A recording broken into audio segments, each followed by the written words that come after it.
Bonjour tout le monde! Aujourd'hui, on va regarder ensemble les différentes possibilités au niveau des comptoirs de cuisine.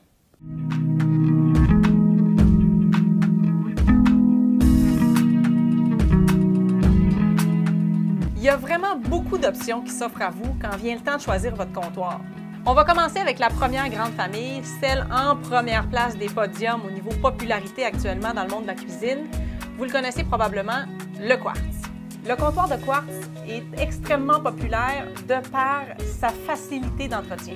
C'est-à-dire qu'une fois qu'il est posé, il n'y a plus rien à faire. Il est entièrement scellé. Donc, le quartz, c'est 93 % de minéraux naturels et 7 % d'agglomérés époxy. Il ne va pas tacher, donc il y a vraiment de ce côté-là pour les gens qui ne veulent pas s'en faire, qui veulent être capables d'échapper leur bouteille de vin, aller se coucher puis la ramasser le lendemain matin.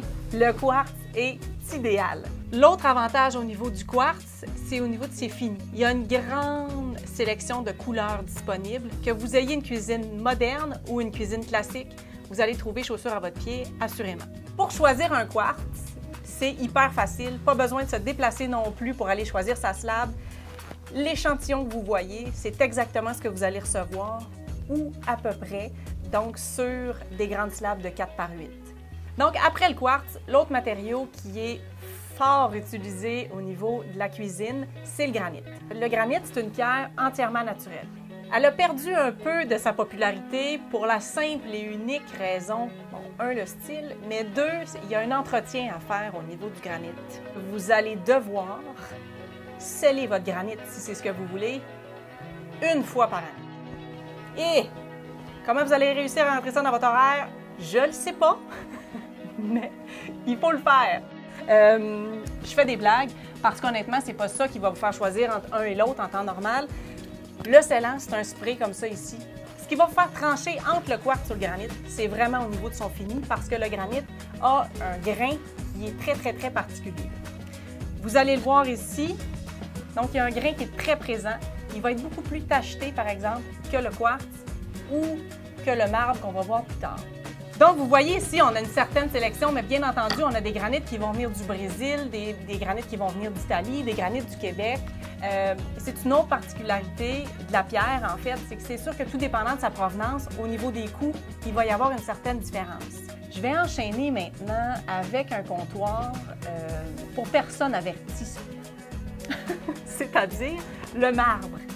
Vous l'aurez remarqué, si vous suivez les sites d'inspiration, que ce soit Pinterest, Instagram, les émissions culinaires internationales et même québécoises, le marbre est partout.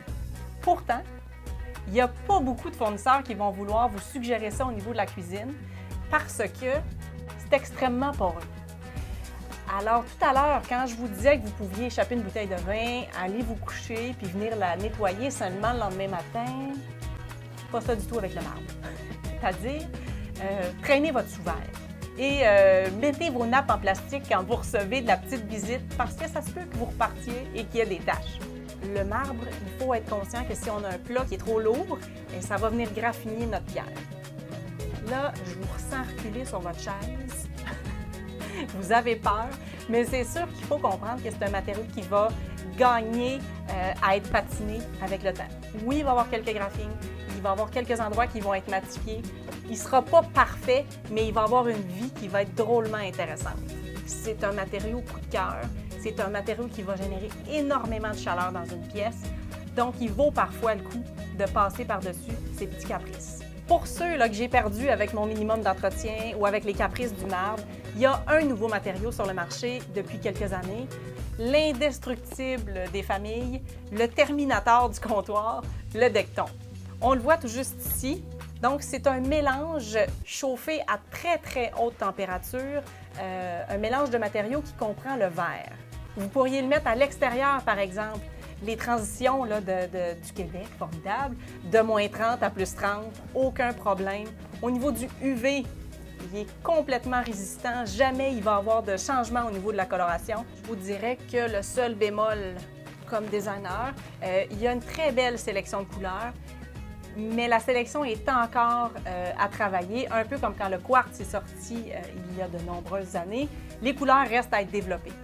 Vous vous demandez maintenant si vous avez les moyens de mettre un de ces comptoirs chez vous. Là, je vais vous faire un barème général parce que dans chacun des matériaux que je vous ai présentés, il y a certaines catégories. Les possibilités dans le marbre vont être les moins dispendieux. Par la suite, on va avoir nos granites. Avec certaines provenances, vous allez pouvoir vous en tirer pour entre 3 500 et 4 500 pour la même cuisine. Au niveau des quartz, plus aux alentours de 5 000. Et on a le Decton qui remporte la palme, c'est-à-dire que lui, il va être plus aux alentours de 6 000 pour la même cuisine. En temps normal, chez notre clientèle, c'est pas la différence de coût qui va faire une différence.